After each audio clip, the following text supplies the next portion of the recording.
हरे कृष्णा हरे हरे। प्यारे भक्तों, आज हम सुनेंगे तिल चौथ का व्रत कथा।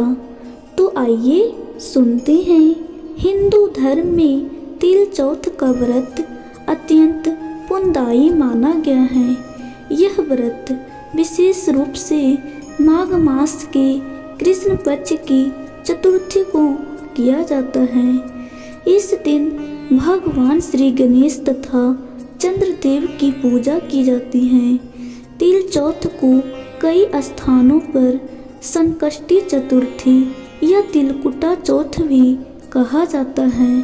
शास्त्रों में कहा गया है, जो भक्त भावपूर्वक तिल का दान करता है वह सभी पापों से मुक्त हो जाता है।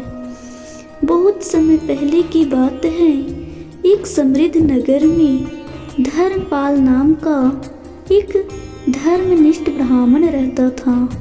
वह वेद शास्त्रों का ज्ञाता था, किंतु उसके जीवन में एक बड़ा दुख था।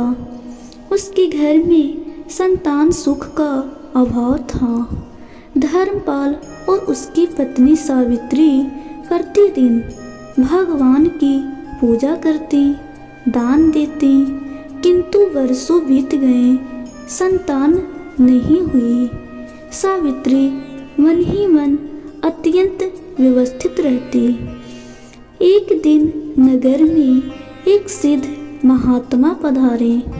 सावित्री ने उनके चरणों में गिरकर अपना दुख कहा।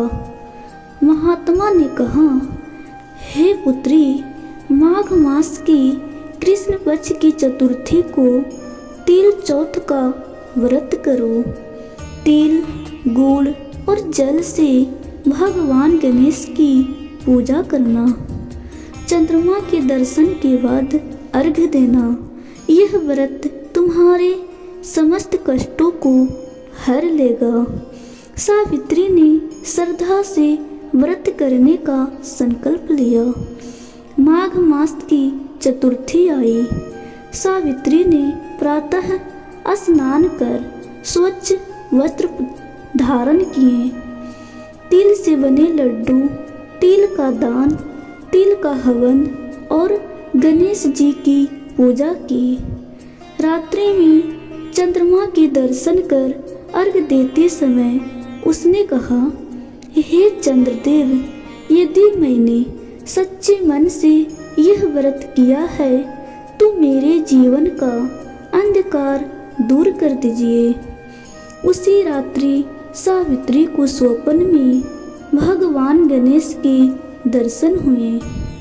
गणेश जी बोले, हे भक्तों, तिल चौथ का व्रत अत्यंत प्रिय है।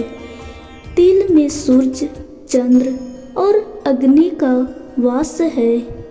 तुम्हारे धैर्य और भक्ति से मैं प्रसन्न हूँ। कुछ ही समय बाद सावित्री गर्भवती हुई और उसने एक सुसंस्कारी दीर्घायु पुत्र को जन्म दिया। पूरा नगर आनंद से भर गया।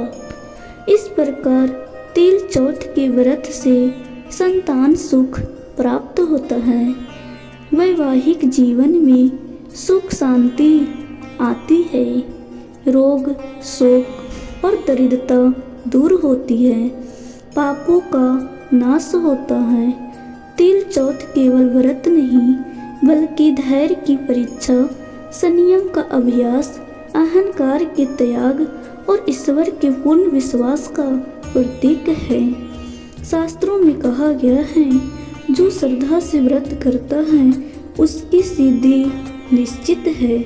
इस प्रकार तिल चौथ का व्रत कथा समाप्त हुआ। अगर आपको मेरी वीडियो अच्छी लगी हो तो प्लीज़ लाइक, सब्सक्राइब और शेयर ज़रूर कीजिएगा। अब हम मिलते हैं अगली वीडियो में।